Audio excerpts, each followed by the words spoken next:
Good morning. It's good to see you this morning. Welcome to the Universalist Unitarian Church, a place of welcoming, a place of caring and companionship and searching. A church with high ideals, which we often live up to. A fair percentage of the time, I would say. But certainly not all the time. Today is the first Sunday of our 175th year as a church. Today.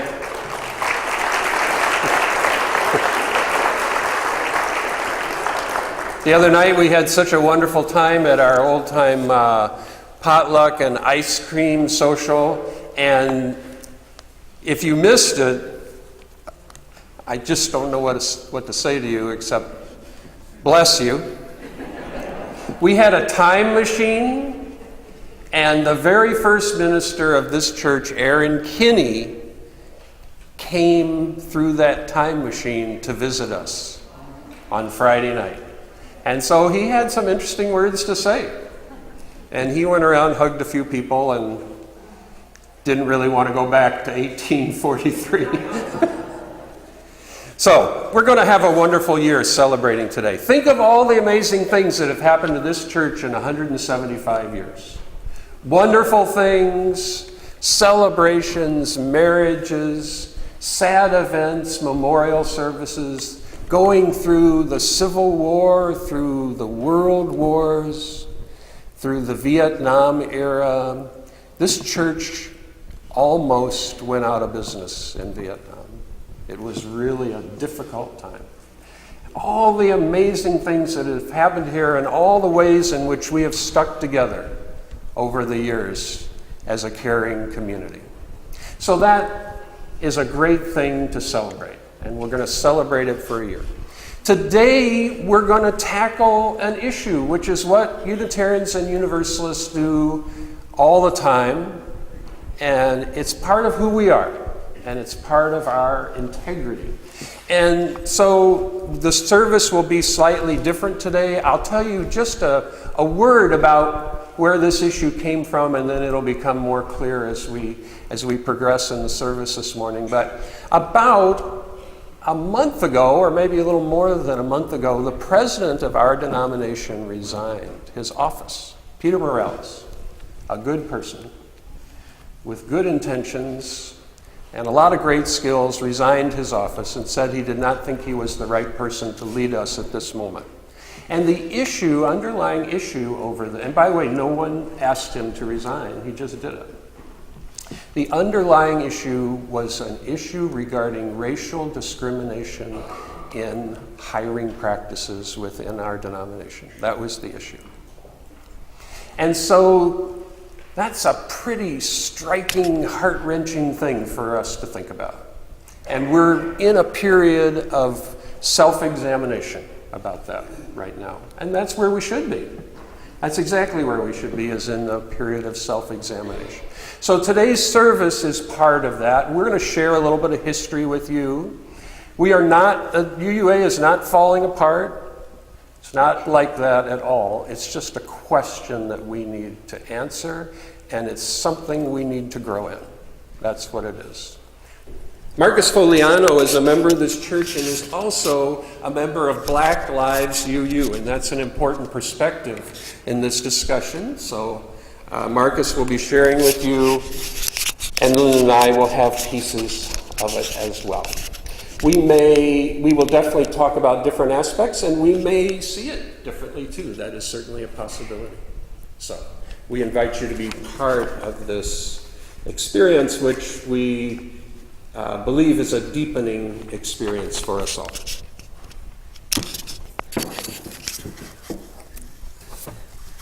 Good morning, everyone. I want to thank you for giving me this opportunity to share this brave space with all of you this Sunday morning. I've been down on the riverfront recently, and I'm wondering if any of you have been along the riverfront as well. I often enjoy walking along the Peoria riverfront. Even though I have this sinus issue and I don't really smell well, I often do catch a whiff of the Illinois River, and it's not all that great. So I say this because we have, if you've been down there, you may know of this thing that's called the CSO, the Combined Sewer Overflow. This is that our city is old, and it was built where our sewer system and our rain drainage are built into the same system. So whenever we get a heavy downfall of rain like we have over this past week, our raw sewage ends up in the Illinois River. If you've been down to the science rally that happened just 2 weekends ago, I believe, you may have heard Dr. Rita Ali. She spoke on the CSO and what we can do as citizens of Peoria to stop this sewage from entering our system, into our river. She recommended that when there's heavy rainfall, that we not use maybe we put off doing the dishes or the laundry, take a shorter shower.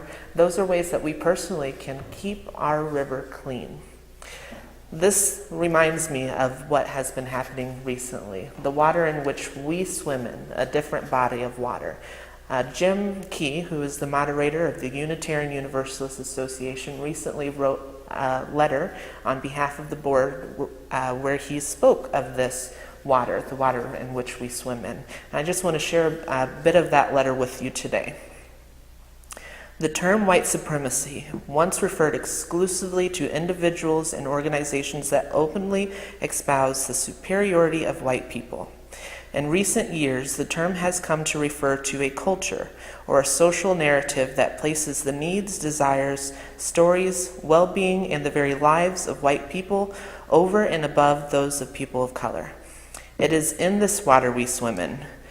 It is so much a part of our lives and the lives of our association that it has just become business as usual. We have chosen to use this term to endorse the teaching called for by many of our religious educators because we are absolutely committed to staying awake to the challenge before us. White supremacy is a continuum. When we refuse to acknowledge our place in that continuum, we risk being lulled back into complacency. Not this time, friends. Forward together, not one step back. So, that sounds like some pretty nasty water that we do not want to be a part of. And just like the Illinois River, after the CSO happens, you don't want to get into that water either because it does cause illness, as you often hear from the local health department. So just like this illness that you can get from the water in the Illinois River, the symptoms of white supremacy, we can get those ills as well. Some of you may be familiar with the city of Peoria. Recently, we were listed as the worst city for African Americans in the United States in an article by Wall Street 24/7.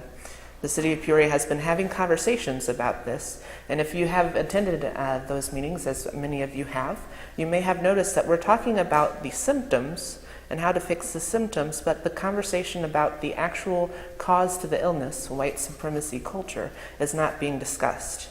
Here in the church, we have had these conversations along with the Interfaith Alliance and Peoria Proud. We recently had some conversations with the community to talk about the actual systemic racism that is causing a lot of the issues that we're facing within the city of Peoria. Earlier, we grounded ourselves in the second source, the words and deeds of the prophetic people that share with us, that challenge us to face these systems of power and oppression. So what is this white supremacy that we are seeing currently in our denomination? I'm a part of the NAACP here in Peoria, and I've noticed that what we are talking about in the NAACP is hiring practices within the city of Peoria. We are not hiring minorities. This is a symptom of the white supremacy within our local community. This same symptom we saw within the Unitarian Universalist Association. The upper level of our denomination is currently all white, and it is currently all ministers. What happened recently, and the reason that this conversation about white supremacy within the association started, is that there was an opportunity to hire a new position, which is the Southern Region Congregational Life Director, which is in the upper level of Unitarian Universalist Association. And it came down to a white male reverend and a Latina religious professional, person of color, and the association went with the white male reverend, saying that he was the better fit, even though the other option is currently a member of the UUA Board of Trustees and is highly qualified and also lives in the region that she was applying for the position, whereas the other individual was not. After some conversations amongst religious professionals of color, there was a letter that was penned to the Unitarian Universalist Association Board of Trustees that called to question this constant practice, and the Board of Trustees took that seriously, as well as our president of the association. Not so much at first. The letter that he originally wrote to the UUA staff was very defensive. He called the concerns of the individuals about these hiring practices hysteria that was distracting us from the real goal of getting more people of color into our churches. That got a little bit more backlash from religious professionals, both religious professionals of color and other religious professionals throughout the Unitarian Universalist world. So I think that did lead slightly to his decision, and in his letter he felt that he should have taken a moment to step back and listen more than speaking, and it fed into his decision, I believe, to resign. The Board of Trustees has set some parameters for the three new co-presidents that are interim before our election at the end of June. So they are looking into the processes and how to make the Unitarian Universalist Association meet their goals and to be a part of the solution in taking on this white supremacy culture within our denomination. As we had said in the opening reading, I want to lift up some voices of those who are not often heard. Aisha Hauser, who is a religious professional within the Unitarian Universalist world, recently shared a video on Facebook where she was talking about Jordan Edwards. I don't know if you're familiar with the story of Jordan Edwards. It was the young man who was recently shot by law enforcement as he was leaving a house party that he believed was starting to become unsafe. He was a star student, and he just wanted to no longer be in this place, and as he was leaving, he was shot in the back by an officer. She shared that she has been getting messages in regards to this situation of people that are feared that taking on white supremacy within our denomination, that it's going to tear our community apart. And she asked us, how can we have radical love without radical truth? The question is, how do we have radical love without radical truth?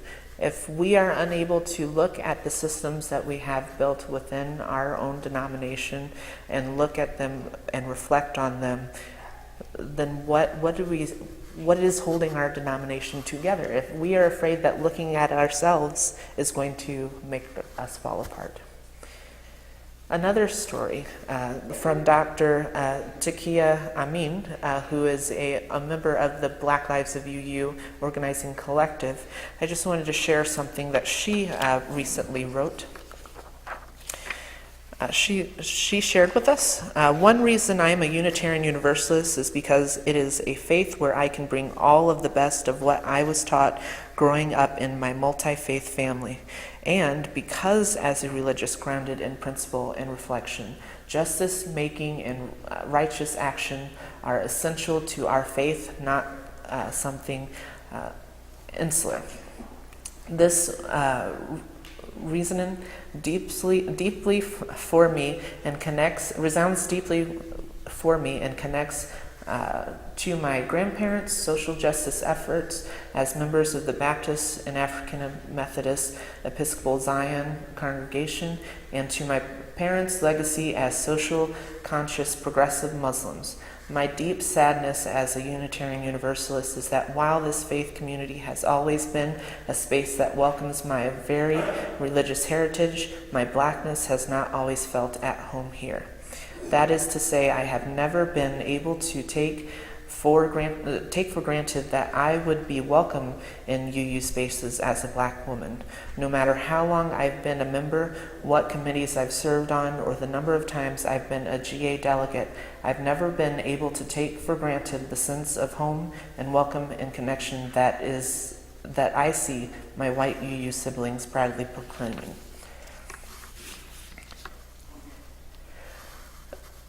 During Reverend White's first sermon with us as our new associate minister, she asked us a question.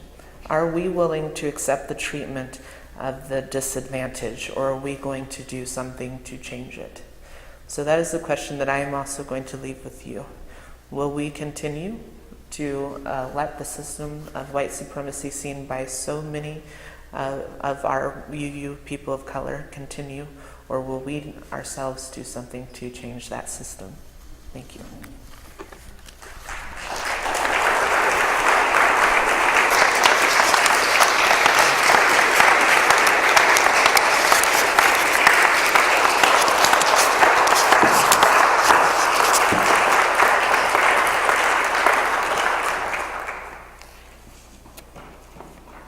I love you, I need you to survive, and I need this denomination, this church, to survive.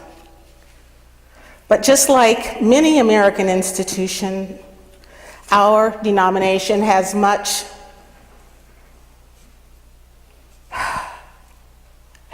to be proud of, and also some things that we are not so proud of at this moment in history. Being in this low place in our denominational life is painful, and many of us are shocked to find controversy over overt racism in Unitarian Universalism. There's kind of a double-edged sword when we boast that we are a progressive faith, because first of all, we have so much to live up to. And secondly, we are made vulnerable when we are not living up to who we say we are. For some of us, it must feel as if challenging words about racism are personal attacks, and as if they have come out of the blue. But this dominance is built into our institutions, not just this institution of Unitarian Universalism, but it is built into our institutions. It hasn't come out of the blue, and it did not happen overnight. So let's look at our institution of Unitarian Universalism.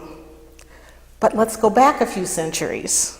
And before you begin to complete a thought like, what has that got to do with me? I wasn't even there. Please be patient and take a brief look at our history with me.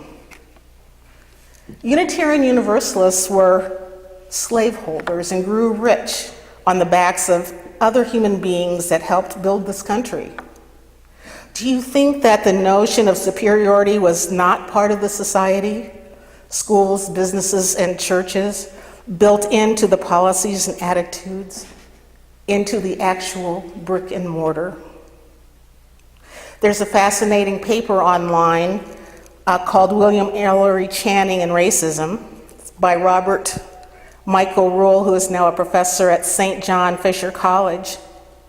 In 1899, Dr. Channing delivered the sermon that defined modern Unitarianism. This most prominent proponent of Unitarianism, William Ellery Channing, was an on-again, off-again abolitionist. But according to the article, he vacillated between contempt for the institution and genuine empathy for the slaveholders. He saw the slaves as human, but not of equal status with white people. Channing had great religious insight for his time, but his thoughts about the nature of the slaves and the freed Africans were quite common for the 19th century. Yes, quite common for the times. We have heard these words before, and we are expected to take that as some sort of salve about the wounds that are the wounds that are. Do you think that attitudes of superiority were not entwined in our society, into our church practices, built into the liturgy and whispered into the minds and hearts of children who later became leaders themselves? I could cite story after story from the 19th century of how the vitriol of racism and the notion of superiority in our Unitarian and Universalist ancestors contributed to heartbreaking decisions regarding our Black brothers and sisters. What was built into our institutional DNA that allowed us to break promises, to deny students access to our schools of higher education, to withdraw financial support, to belittle and malign people of color? I don't want to burden you today with the details of all that happened in the 19th century, but as our esteemed minister Michael Brown would say, you can read it in a book.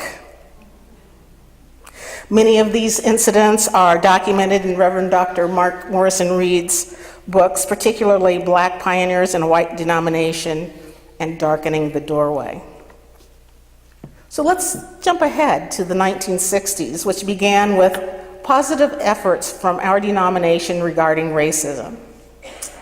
In 1963, a resolution was passed at the Chicago General Assembly mandating non-discrimination. Good start. Dr. King sent a call for clergy to come to Selma, Alabama after Bloody Sunday, March 7th, 1965. Reverend Morrison Reed notes that 400 UUs heard that call and went to Selma, and 40 of those were senior ministers. And many of you will recall that at that time, the minister of this church, Reverend Fred Lashane, wanted to go, but was not supported by our board. One of the things that happened, two of the terrible things that happened in Selma were that two UUs, Reverend James Reed and Mrs. Viola Liuzzo, were martyred by white segregationists in two different horrible incidents. African Americans were so impressed by that outpouring of Unitarian Universalist courage and support that they began joining UU churches. Unfortunately, it was not long before the honeymoon was over, and controversy based on racial animus began to occur. What happened over the next several years is complicated and filled with the initials of groups such as BAC, the Black Affairs Council, BAWA, BAWA, Black and White Action, and Fullback, and there were emergency caucuses that were called from San Francisco to Boston to try to figure out how we could address the issues that were tearing our denomination apart. In UU history, that time between 1968 and 1970 has become known to us as the Black Empowerment Controversy. At General Assemblies during these years, as people became more and more divided,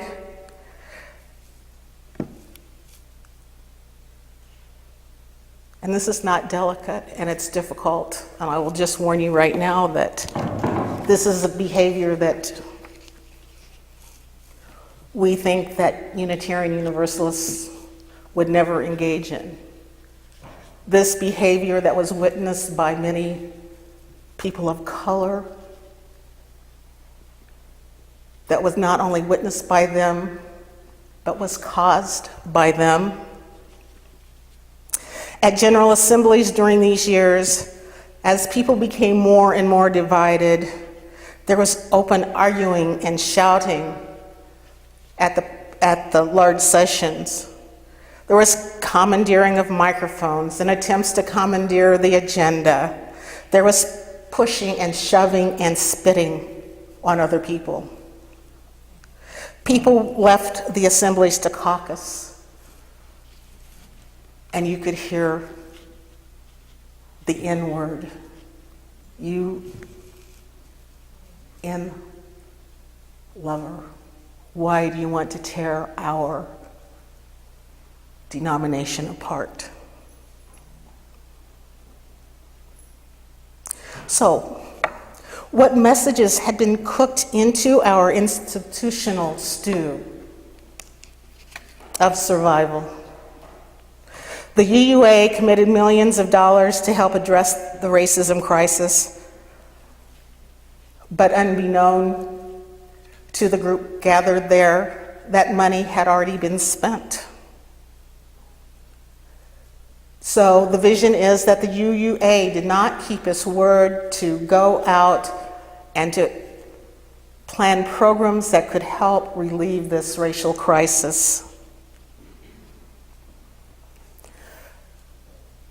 And to this day, the memory is, the institutional memory is that the UUA did not keep its word, and African Americans left the denomination in droves, never to return. Not just because programs could not be funded, but because they were not treated as valued, equal citizens in the faith that has for its first principle, we, the member congregations of the Unitarian Universalist Association, covenant to affirm and promote the inherent worth and dignity of every person. Now almost 50 years have passed and nothing has been done to resolve the hurt and disappointment from the 60s. 50 years later, we are embroiled in another controversy that we could ignore, as we ignored what happened in the 60s, except that this is our opportunity to be builders of a new foundation, to be standard bearers for freedom and justice, to infuse Unitarian Universalism with the strength to survive.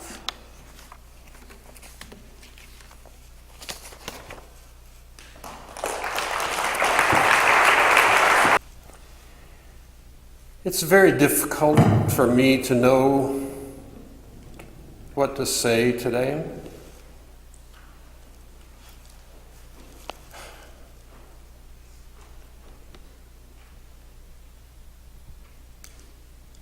There's been a lot of pain.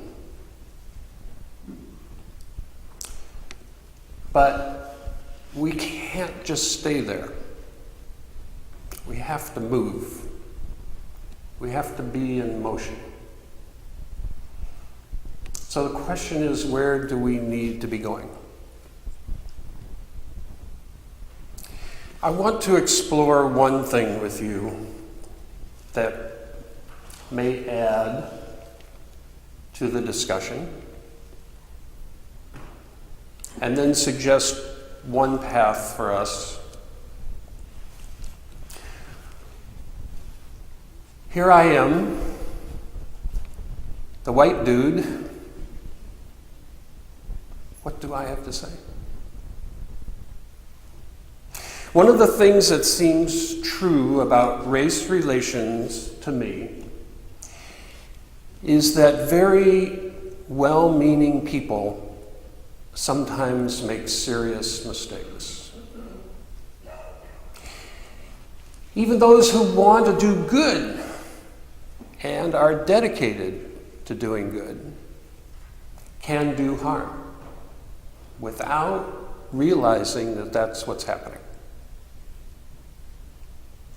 The people I know at our UUA headquarters who have resigned recently are good people.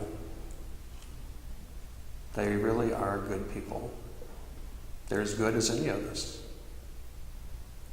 And yet, they made some mistakes, made some errors in judgment. I want to say today that I thank them for their service, and I'm pained that they're leaving. What I think happens to well-meaning people who often want to do good is that we don't notice what's going on around us. We don't see it. We actually physically don't see it. Those of us who are what Nisi Coates called the people who think they are white, many of us live in a bubble. We live in the bubble of our world. And even though we are compassionate and good-hearted, we often don't see past that bubble.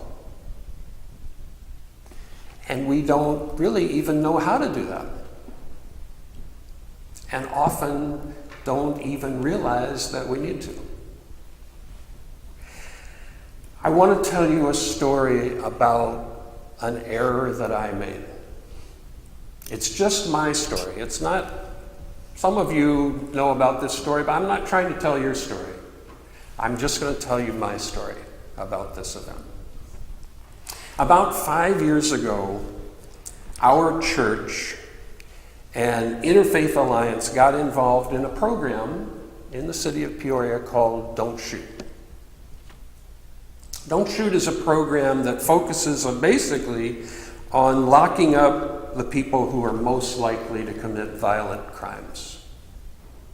Identifying who those people are, then the way it works is that they get called in. They're mostly gang members, really, is who they are. And they get told that they must change their ways, and they're offered various kinds of social agency support to change, leave the gangs. And another interesting feature of Don't Shoot is that the city leaders tell the people that they love them. That's part of the program. So, they are also warned that if they get involved in violence, then the authorities are going to throw the book at them. So it's both a stick and a carrot. And this program has had some success in other cities, some measure of success. And it sounded like a good idea to me. And I want to tell you, I'm just telling you my story, not anyone else's.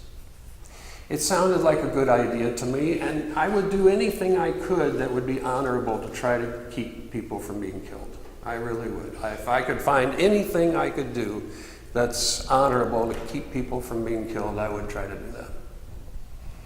So I became involved in that, and many of us did. And undoubtedly, that program may have done some good. I would never doubt that that can be part of the story. What didn't occur to me was to ask my African American colleagues what they thought of this program. It did not occur to me to do that. It even happened that an African American colleague who I respect made a comment to me one day about that program that made it clear that from his point of view, that was not the way to go. So I did not seek out any counsel from my African American friends, and even when it was offered, I didn't pay attention to it. I was in my bubble. I was in my bubble as a thoughtful, caring, progressive, white, liberal minister who probably understood things very well. So I understand that I have a certain kind of programming that is not always working as it should. And I don't even see it most of the time. I don't even see that it's happening. It takes something to jar me a little bit so that I see my own programming in action. So those of us who belong to that group that Ta-Nehisi Coates says the people who believe that they're white, we have that programming. How could it be otherwise? I was brought up that way. One of my uncles used the N-word all the time. I did something when I was a kid of a racist nature that I was taught to do. I can't even tell you that story. I was taught that, and we're all part of that.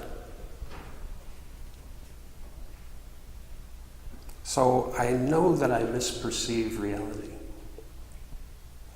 And I suspect that those of us who identify with the majority privileged white culture, we're all in that. Now, the good news is we can get out of that.